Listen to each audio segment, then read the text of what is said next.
दुनिया का चाहे कोई भी माता पिता हो, अपने बच्चे के बेहतर भविष्य के लिए वह दिन रात मेहनत करता है और भविष्य बनाने के लिए हर प्रयास भी करता है। लेकिन बच्चे जब अपने माता पिता के इस मेहनत को ताक पे रख देते हैं और अपने शौक़ को पूरा करने के लिए वह इस कदम तक हाथ बढ़ा देते हैं, जिस कदम को उनको जाने के बाद वह इस कदम को भी सोच भी नहीं सकते आखिर उनके साथ हो क्या गया। इस घटना में आज सेम ऐसा ही हुआ। एक माँ अपने बच्ची को पढ़ाने के लिए वो दिन रात मेहनत करती है, लेकिन बच्ची अपने शौक़ पूरा करने के लिए इस कदम तक गुजर जाती है कि वह एक दिन दुनिया छोड़ के चली जाती है। लेकिन जब पुलिस मेंटली छानबीन करती है तो लोगों के सामने जो सच्चाई निकल के आता है, इससे सुनने के बाद लोगों के रूह कांप जाते हैं। आखिर क्या था इस घटना में, इस घटना की आप पूरी सच्चाई जानने के लिए इस वीडियो को आप लास्ट तक जरूर देखिएगा। नमस्कार दोस्तों, मैं प्रदीप कुमार आपको इस टेढ़ी बात चैनल पे मैं स्वागत करता हूं। दोस्तों आज की यह जो सच्ची घटना है, यह घटना है उत्तर प्रदेश। और उत्तर प्रदेश का एक ज़िला पड़ता है उन्नाव ज़िला, और ठीक उसी के पास एक इलाका पड़ता है नाना खेड़ा। मैं बात कर रहा हूं 10 अगस्त 2020। वही नाना खेड़ा के इलाके में एक होटल होता है जिसका नाम होता है नटराज होटल। काफ़ी जाना माना होटल होता है और वहाँ के मैनेजर होते हैं। सुबह सुबह का टाइम होता है, उसी बीच वहाँ जो होटल होते हैं, होटल के बेटर साफ़ सफाई कर रहे थे। तो साफ़ सफाई करते वक्त जो होता है वह कमरा नंबर 303 के पास पहुँचते हैं। और उस दरवाजे के पास पहुँचने के बाद जब दरवाज़ा खोलने की कोशिश करते हैं तो अंदर से कोई आवाज़ नहीं आता है। अब वहाँ का वेटर उस दरवाजे को काफ़ी बार खटखटाता है, लेकिन अंदर से कोई रिस्पॉन्स नहीं आता है। जब काफ़ी ज़्यादा परेशान हो जाता है और उसी समय वहाँ के जो रिसेप्शन पर बैठे मैनेजर होते हैं वह होते हैं दुर्गेश पटेल। उनके पास वह वेटर जाते हैं। जाने के बाद उनसे बोलने लगते हैं, कमरा नंबर 303 की अभी तक हमने कई बार उस पर आवाज़ लगी, खटखटाया, लेकिन अभी तक उसका दरवाज़ा कोई खोलने वाला है नहीं।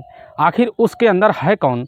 तो अब मैनेजर जो होते हैं दुर्गेश पटेल बताने लग जाते हैं इस कमरे में तो पति पत्नी गए थे, और इनका जो पति होता है वह पति अभी कुछ देर पहले ही वह बता के चला गया कोई बाज़ार जा रहा है, जल्द से वापस आ जाएगा। तो हो सकता है वह जो महिला अंदर है वह महिला सो रही है। लेकिन जब दुर्गेश पटेल जो होते हैं, दुर्गेश पटेल तुरंत ही उस वेटर के साथ जाते हैं और कमरा नंबर 303 के पास खड़े होते हैं। खड़े होने के बाद वह भी काफ़ी ज़्यादा आवाज़ लगाते हैं, लेकिन अंदर से कोई रिस्पॉन्स भी नहीं आता है। और जब काफ़ी ज़्यादा परेशान हो जाते हैं, लगभग घंटों मेहनत करते हैं, लेकिन वह दरवाज़ा खुलता नहीं। अब इसी वजह से दुर्गेश पटेल तुरंत ही अब मास्टर कीज मंगवाते हैं। मंगवाने के बाद जैसे दरवाज़ा खोलते हैं, खोलने के बाद उनकी अंदर की नज़र देखने के बाद दुर्गेश पटेल की आंखें उसी समय फटी की फटी रह जाती हैं। वह देखते हैं कि उस घर में, उस कमरे नंबर 303 में जो महिला पड़ी है वह पूरी तरह से खून से लथपथ अवस्था में पड़ी है। उसके जो है जितने भी सामान थे सब खून से लथपथ पड़े हैं। बेड भी पूरा खून से लथपथ पड़ा हुआ था। अब उसी समय दुर्गेश पटेल देखते हैं, तुरंत ही हचक्का बचक्का रह जाते हैं। अब उसी होटल में का माहौल साफ हो गया था, क्योंकि जितने भी रूम रेंट के जितने भी लोग आए थे रुकने के लिए, वह सब भी इस बात को सुनकर काफ़ी ज़्यादा हैरान हो गए। और उसी सामने कमरा नंबर 303 के पास एक भीड़ सा जुट गया। अब दुर्गेश पटेल के द्वारा वहाँ के नज़दीकी थाना नाना खेड़ा में फ़ोन कर दिया गया। अब जिसके बाद नाना खेड़ा की जो पुलिस थाने की जो टीम थी वह उस घटना पर पहुँचती है। पहुँचने के बाद तुरंत ही तीसरी मंजिल पर जाती है जहाँ पर कमरा नंबर 303 था। अब वहीं पर पहुँचती है तो वहाँ के थाना प्रभारी साथ में उनकी टीम था। सब पहुँचते हैं अंदर, तो उनके भी देखकर थाना प्रभारी की आंखें उसी समय फटी रह जाती हैं। वह देखते हैं जो नज़ारा होता है, उस औरत के गले पर काफ़ी गहरे घाव होते हैं। और वह जो होती है औरत ही नहीं थी, देखने में तो लग रही थी कि स्कूली लड़की होती, क्योंकि वह ड्रेस में थी। उसके पीठ पर एक बैग भी था और साथ में उसके जेब में एक पेन भी था। पुलिस को आखिर यह विश्वास नहीं होता कि यह महिला है या जो है कि स्कूल में अभी पढ़ रही एक लड़की है। लेकिन वहाँ पर अब मैनेजर जो होते हैं दुर्गेश पटेल, पुलिस उनसे जब पूछने लग जाती है कि आखिर यह आए कब और यह कौन है, तो दुर्गेश पटेल बताने लग जाते हैं कि यह कल यानी कि 9 अगस्त 2020 का दिन शाम को लगभग 10 बजे आए थे और हमसे बोल के कमरे में गए कि हम दोनों पति पत्नी हैं और जा रहे हैं, कुछ वक्त बिताएंगे, लेकिन सुबह के वक्त चले जाएंगे, क्योंकि हमें कहीं जाना था, इसीलिए हमें लेट हो गया, इसीलिए हमें रुकना बहुत ज़रूरी है। दुर्गेश पटेल उसी समय इन दोनों को कमरा दे देते हैं। लेकिन रात के वक्त जो होता है वेटर चाय लेके जाता है और चाय लेकर वह चला भी आता है। इसके बाद जब चाय का जो प्लेट होता उस प्लेट को लेने के लिए भी चला गया था, लेकिन एक बार लगभग 4 बजे का वक्त होता सुबह का, तो उस वक्त जब दरवाज़ा खटखटाया तो अंदर से बंद था, तो वेटर वापस आ गया। इसके बाद लगभग सुबह के टाइम में वह जो होता है उस महिला का जो पति होता है, वह पति हमारे पास आया, बोल के चला गया था कि अभी हम जा रहे हैं, अभी बाहर से वापस आ जाएंगे, अंदर जो महिला बैठी है कृपया उसकी देखभाल ज़्यादा करें। अब वह चला गया बता के, लेकिन हमें उसके बारे में कुछ नहीं पता था। लेकिन सुबह के टाइम जैसे वेटर वहाँ की साफ़ सफाई कर रहे होते हैं, तभी जो है दरवाज़ा खटखटाने की कोशिश, लेकिन दरवाज़ा खुलता नहीं है। 2 घंटे का वक्त बीत जाता है। इसी बीच हमारे सामने यह जो हादसा हुआ, इसको देखकर हम लोगों की आंखें फटी रह गईं। तुरंत ही आपके पास सूचना दे दिए। अब वहाँ की जो पुलिस उसी समय उसी दुर्गेश पटेल से वहाँ पर जो नाम उसमें दर्ज था फाइल में, उस नाम को पूछने लग जाती है।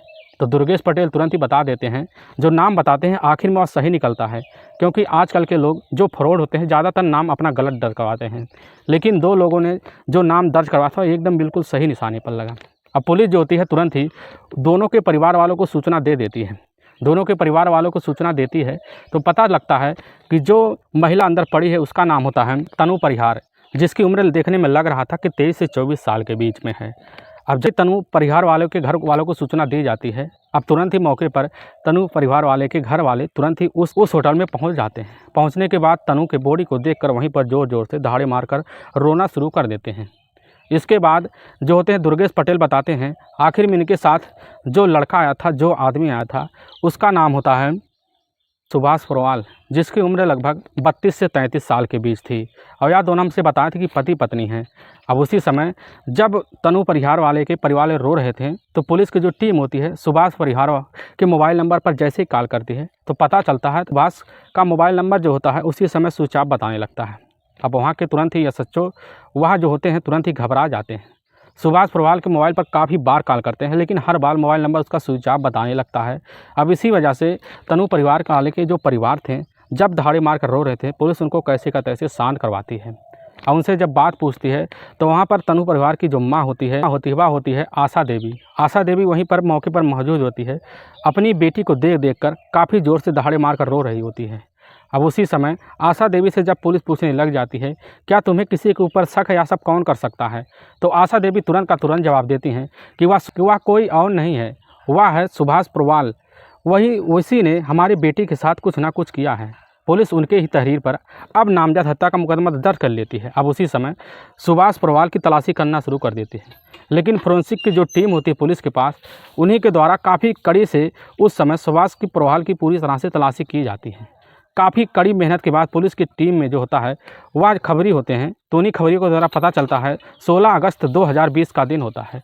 उसी समय आगरा के इलाके में सुभाष पुरवाल मौजूद होता है और उसका लोकेशन जो होता है पुलिस ने ट्रेस कर लिया था। इसी के बदौलत सुभाष पुरवाल जो होता है पुलिस के हत्थे चढ़ जाता है। अब पुलिस की टीम जाती है वहाँ आगरा के ही इलाकों में, उसको एक सादे पोशाक में पुलिस वहाँ पर खड़ी होती है, उसको वहीं पर एक दुकान पर अपने ही कस्टडी में लेती है।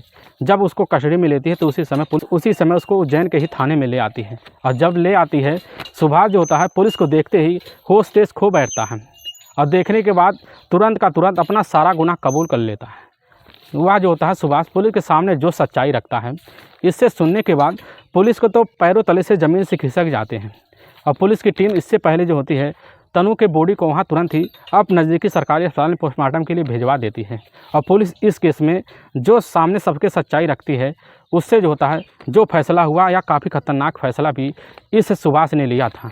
आखिर यह जो सुभाष होता है, सुभाष या गुजरात के ही या होता है पोरबंदर के इलाके के रहने वाले होते हैं और इसके पिता का नाम होता है आत्माराम।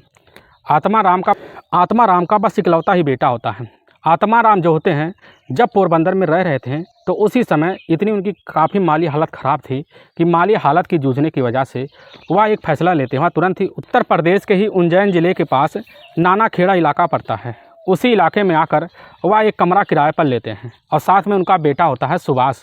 आत्माराम अपने सुभाष बेटे के साथ उसी मकान में रहना शुरू कर देते हैं, लेकिन आत्माराम जो होते हैं वह अपनी ज़िंदगी गुजर बसर करने के लिए और रोटी रोजी की तलाश में जहाँ पर आए थे वह अपनी इसी व्यवस्था को बनाए रखने के लिए वह जो होता है एक ऑटो लेते हैं और उसी ऑटो को आत्माराम चलाना शुरू कर देते हैं।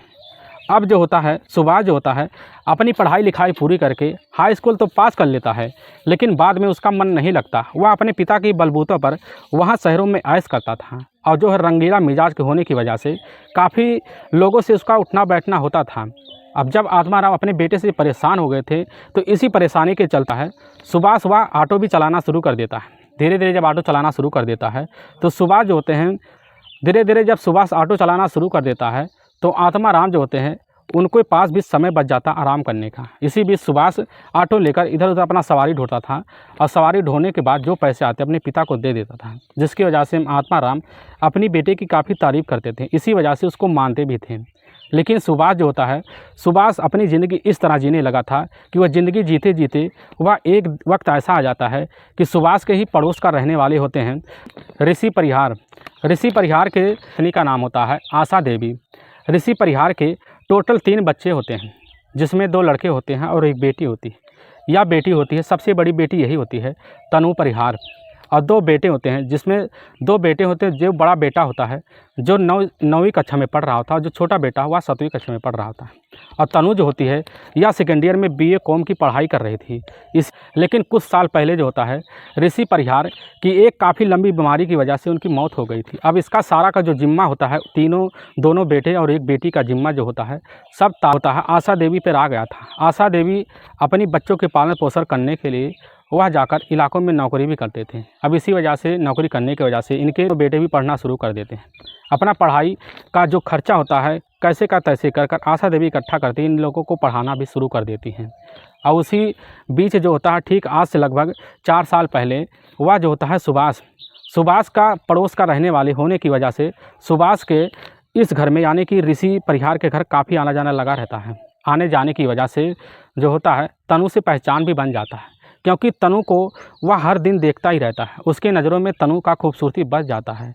तनु देखने में काफ़ी खूबसूरत थी, लेकिन तनु इतनी अच्छी थी कि वह किसी से फालतू बोलती नहीं थी। इसी वजह से तनु को लोग काफ़ी ज़्यादा जानते भी थे।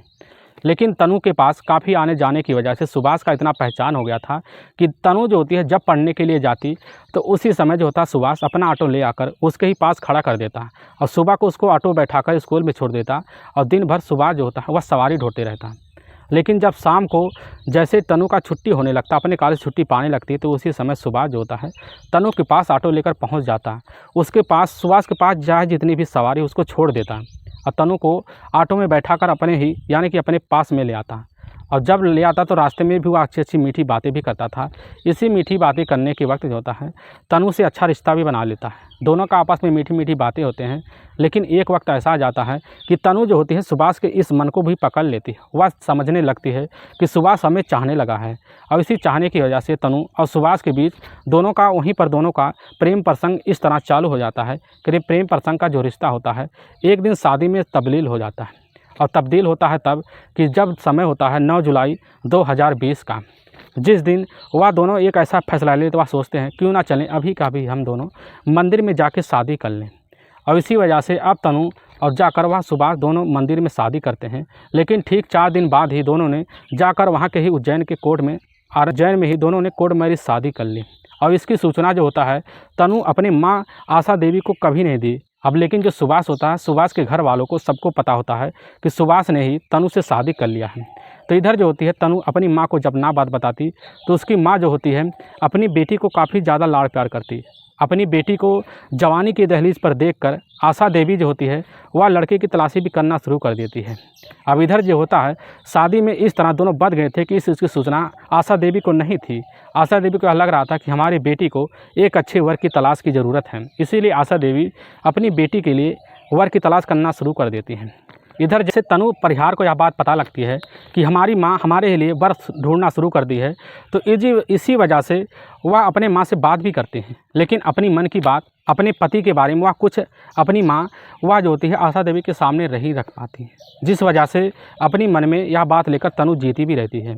लेकिन जैसे इस बीच की खबर जो होता है शादी की खबर जो होता है सुभाष को तो लगता है, तो सुभाष सुनने के बाद काफ़ी हैरान हो जाता है। वह कहने लगता है तनु से कि तुम जाकर अपनी माँ से शादी की बात हमारी बता दो कि हम दोनों के बीच शादी हो गई है और हमारे लिए लड़का ना देखें। तनु जो होती है वह कहने लगती है अगर अपनी बात हम जाकर अपनी माँ को बताएंगे तो हमारी माँ वैसे ही टूटी पड़ी हैं, तो उनकी ज़िंदगी में और टूटा हुआ जाएगा, हो सकता है उनके साथ कुछ ना कुछ हो जाए। तनु इसी बात को लेकर जिया करती थी। वह कहती हमारी माँ हमारे लिए लड़का देख रही हैं तो बहुत अच्छा कर रही हैं, उनके फैसलों को हम सलाखों पर रखेंगे। अब इसी वजह से सुभाष जैसे सुनता है तनु की बात को तो वह कहने लगता है कि हम तुमसे अच्छी तरह से शादी भी कर चुके हैं, तो हमारी पत्नी बन गई हो, आखिर तुम शादी कैसे कर सकती हो। तनु कहने लगती है तो शादी नहीं होता तो रीति रिवाज खिलवाड़ होता है। अब इस बात को सुभाष सुनकर काफ़ी हैरान हो जाता है।